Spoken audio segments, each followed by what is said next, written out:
Hey guys, my name is Eric, and I don't normally do videos in here, but I'm going to talk about an issue that, I've been meaning to talk about for a while actually, and it's about the Final Fantasy 13 series.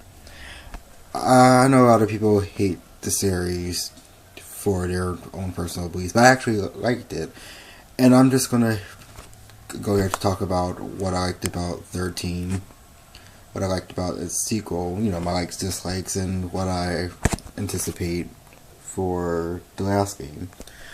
Now, I know one of the biggest concerns with Final Fantasy 13 was that it was way too linear. And now I can see how that was a problem, especially for people that mostly play RPG games. They like that amount of freedom. Now, it didn't bother me too much, mainly because there were some chapters in the game that I really did like, especially the first three when you start out the story. My biggest thing was that the same people that say that the game is too linear are the same people that, in fact, like Final Fantasy X, and that was linear too. And even though you could go, backtrack between towns, it was still practically running through a straight line. And another one that no one really thinks about, but Xenosaga 3. Xenosaga 3 was actually pretty linear too. You couldn't really go back between towns, and there weren't a lot of extra side cluster things to do besides go back into the dungeons and open up treasure chests and like 2 optional boss fights, I think. And secret weapons, of course, stuff like that. But for the most part, it was a pretty linear game. Now, 13 wasn't all that bad. Just so you know, I'm not a graphics buff. I mean, I like good graphics, of course, but that doesn't mean that that's the only thing I look at with the game. But, the graphics was good, the music was good, It was a pretty challenging game at times.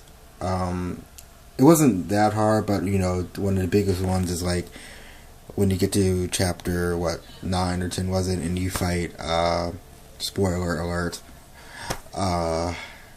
what's that guy's name? The Super Pope, as people call him. That was, definitely a hard fight. But, it was a pretty good game. One of the things, I hated, besides the fact that it was linear, was, I was kind of disappointed when I first saw the trailers. I thought that the Pulse was actually like a world map type of place, because that's something that's been pretty lost in RPG games as of late. Like, it's really hard to find a game with a solid world map. Even the Tales games, if you don't know, like Tales of the Abyss, or stuff like that. But the later ones for the next gen console are kind of losing their world map feel. But yeah, I was a bit disappointed when I found out that you don't get to pulse into like the end of the game, and by then you get full control of your party members. That was bad, but there was a lot to do. I mean, at least the missions that you did felt like a lot, because there was a lot to do. But I don't think it was a completely terrible game. If you're gonna bash it for being linear, then you should look at the other 2 games that I mentioned that are also linear or have elements. With that being said, I think Final Fantasy 13-2 was definitely a better improvement on the first one, and one that I enjoy. A little bit better than 13, actually, even though 13 was the one that started the series.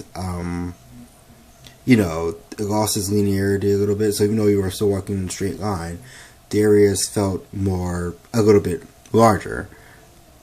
The music was definitely cool, too. One of the things that I guess you could say annoyed me, too, was people were saying how the song had lyrics, and the song was like heavy metal, and this goes back to one of the other games, Final Fantasy X, which was the first game to actually use heavy metal music, and everyone likes 10, but, and for me, when I first played 10 too, that stood out for me too, the heavy metal music, but, it wasn't too bad, but, the good thing about it is that for 13-2, there's a wide variety of different kinds of music, and it felt closer to one of the older Final Fantasies. For one, I like how they had the mixture of, random battles and, you seeing your enemies on the field. That was a good way to bring back that old time feel.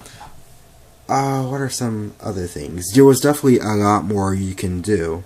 They, definitely made some improvements that people still overlook, such as adding mini games. Now, thing about the mini games, of course, is that I don't really like casino type games. I know that's as far as they went with the mini games, but they tried, and we should definitely give them credit for trying to, fix some of the problems that they did have.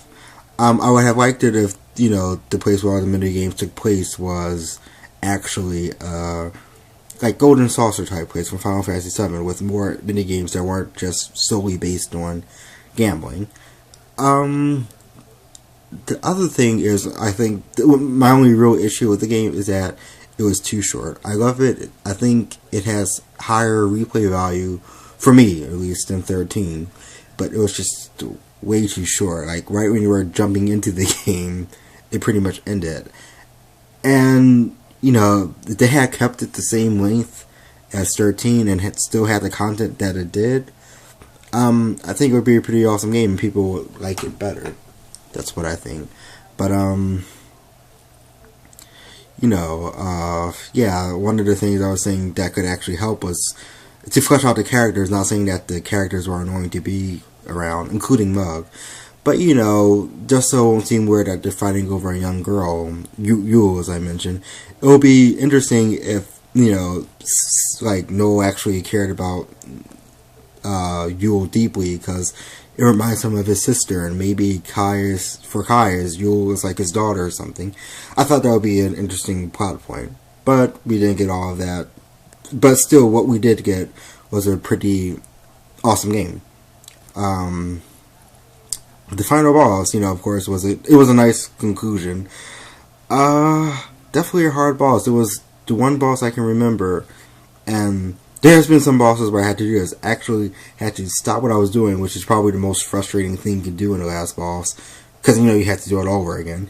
But I actually had to go back and level up again, because that's just how bad it was. And for people who are rubbing in saying it's way too easy, they were probably already high level when it happened, because that was a pretty tough fight, especially since if all three Bahamuts or Bahamut, whatever, are awakened, that's basically game over for you if they use their attack. But 13.2 was definitely an improvement for me. I got the collector's edition, and it actually felt like one of the older Final Fantasies. Like, I think I could call that one Final Fantasy more than 13. Now, here's what my hopes are for the upcoming game, Lightning Returns. So I do hope Caius is back, because based on the endings from 13.2, I guess he's not totally dead. I don't know. I mean, he was in a few epilogues, so that should mean that he's not dead. But, I would definitely like to see him back and have one more final battle to make sure that he's dead. I do hope that things go back to normal, because their world is kind of depressing. Even more depressing than Final Fantasy VII. And I know, their world is pretty emo. But something about, the fact that they kind of, on 13.2, Sarah kind of abandoned her old friends in her regular time to find her sister and decided to stick with that time. And, that's this whole time distortion thing where time stopped, and they're pretty much living in dark times. And at least with Final Fantasy 13, Final Fantasy 7, I'm sorry, they kind of just learned to live on, even though their worlds hasn't it's changed much since Meteor hit. But yeah, 7 definitely has this, weird thing going on. 13, I'm messing up numbers here. This weird thing, with their world where time stopped and so many calamities are hitting them. they got through one disaster, now entering another.